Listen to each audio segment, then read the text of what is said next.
All right, what's up, guys? Nick here with Late Night Chess after a really long hiatus, and thought we would dive into a couple of Rook endgames.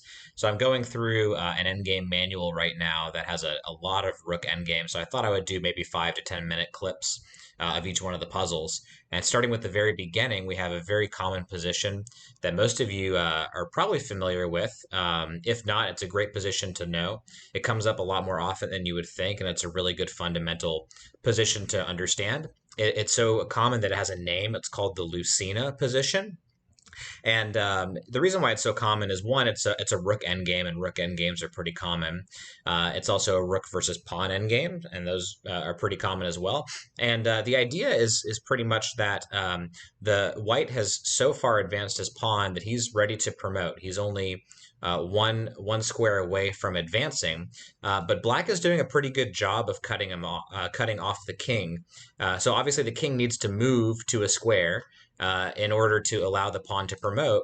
But black is cutting off white's possible squares here for the king to move. And so the question is, how do we get black to move away such that I can move my king away and then not run into a lot of checks? Because I don't want black to keep checking me back and forth perpetually. I need to find some safe haven for my king so that I'm protected and that I can then advance my pawn. And it's a little bit more nuanced than you would think, and it ends up with there being a move that is very counterintuitive unless you understand the idea. So keep in mind the idea again that you want your king off of the promotion square, but you also want your king to not be running into checks by the rook, by moving the rook, shuffling around, giving the king checks. And that's a little bit trickier than you would think. So let's see why. So the first step is I want to get my king off of the promotion square. That'd be really nice. Well, it's going to be hard to get him to come to any of these squares so long as the rook is here. So what I'm going to try and do is get the king to move backwards so that I can move my king to one of these squares. So the first move is pretty clear. Rook c2 pushes the king back to one of these squares, and I'll get to rook d6 or to king d6 in a minute. It's not a good move, but let's say the king goes to b7. So now you might think, okay, mission accomplished. The king can now come out and I can promote my pawn. But you have to be careful. You don't want to do it so quickly because let's say we actually do move the king out of the way. Let's say a move like, let's say the king comes to d7, for example.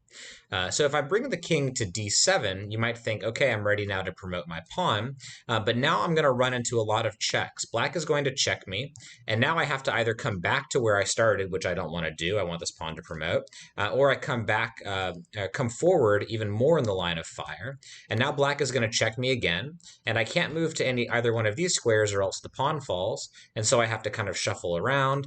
Black checks me again. Okay, maybe I'm making some progress with king e5, but now after the rook checks me one more time, I have to go back to one of these squares because I don't want to lose my pawn, right? And so this gets tricky, and now black can just kind of keep checking me back and forth, back and forth. And so I can't quite bring my king out after I play rook c2. So after I play rook c2 and the king comes back, I can't quite bring my king out because I'm just going to get checked by black. And so here's where the critical move of the Lucena position comes in play. So feel free to pause this video and see if you can find the move. If you've never seen this position before and you find the move correctly, give yourself a pat on the back because it's a really hard move to find. So the correct move is rook c4. Which here's a good rule or a way to remember what you need to do in this position. As long as your pawn is one square away from promotion anywhere on the B to G squares, so B, C, D, E, F, G squares, you really want to get your rook on the fourth rank, right? So just get your rook somewhere on the fourth rank, and now it's going to allow your king to move out, and we'll see why. And the fourth rank is really critical. The third rank doesn't work. The fifth does work, but it's not as clean. The fourth rank is really where it's at. And let's see why. So black doesn't really have a lot that he can do here. The king can't come forward because the rook's cutting him off. And so the king could just kind of shuffle down, or the rook could shuffle somewhere. It doesn't really matter. So just for the sake of black making a move, let's put the rook on f2. And now let's see what happens when the king comes out. Remember earlier I said that this couldn't happen because black could just kind of shuffle around and check the king. But let's see now what happens.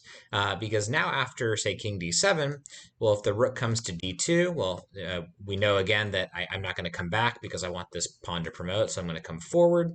Then after rook e2 check, again, I don't want to move my king here or else this pawn falls. So let's go here.